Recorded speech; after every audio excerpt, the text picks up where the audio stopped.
Pyrite clusters இருக்கு பாருங்க. நம்ம கிட்ட பைரைட் நிறைய காமிச்சா இல்லையா வெரைட்டிஸ், அதுலயே வந்து இது கிளஸ்டர்ஸ். இது வந்துட்டு பாத்தீங்கன்னா சின்ன சின்ன பீசஸா இருக்கும்.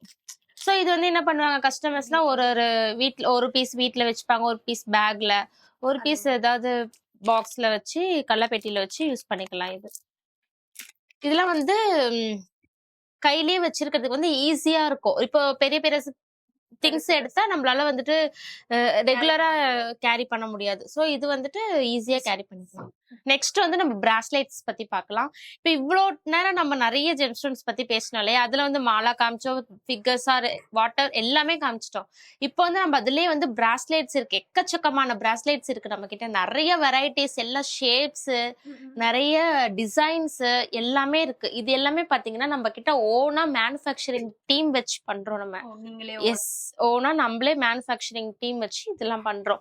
இதை தவிர்த்து வர டிசைன்ஸ் கஸ்டமர்ஸ் கேட்டா கூட அதுவுமே நம்ம பண்ணி கொடுக்குறோம், கஸ்டமைஸ் பண்ணி. எஸ். இப்ப இதெல்லாம் பாத்தீங்கன்னா மணி மேக்னெட் பிராஸ்லெட்ஸ். சில பேர் சொல்லுவாங்க, நான் எவ்வளவு சம்பாதிச்சாலும் எனக்கு கையில இருக்க மாட்டுது, அவங்க எல்லாம் வந்துட்டு இது போட்டுக்கலாம், மணி சேவ் ஆகும். இது வந்துட்டு அமிதிஸ்ட் சொல்ற இல்லையா, அந்த பிராஸ்லெட். இது நல்லா எக்ஸ்பேண்ட் ஆகும். இதுலயே வந்துட்டு த்ரெட் டைப் கூட இருக்கு நம்ம கிட்ட.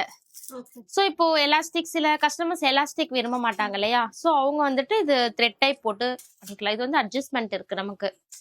இது வந்து எஸ், கைக்கு ஏத்த மாதிரி நம்ம அட்ஜஸ்ட்மெண்ட் பண்ணி போட்டுக்கலாம். இப்போ இந்த மாதிரி சின்ன சைஸ் கூட இருக்கு. ஸ்டூடெண்ட்ஸ் எல்லாம் வந்து இது போட்டுக்கலாம். அவங்களுக்கு மைண்ட் கான்சென்ட்ரேஷன் வந்து கரெக்டா இருக்கும், படிப்புல ஃபோக்கஸ் பண்ணுவாங்க.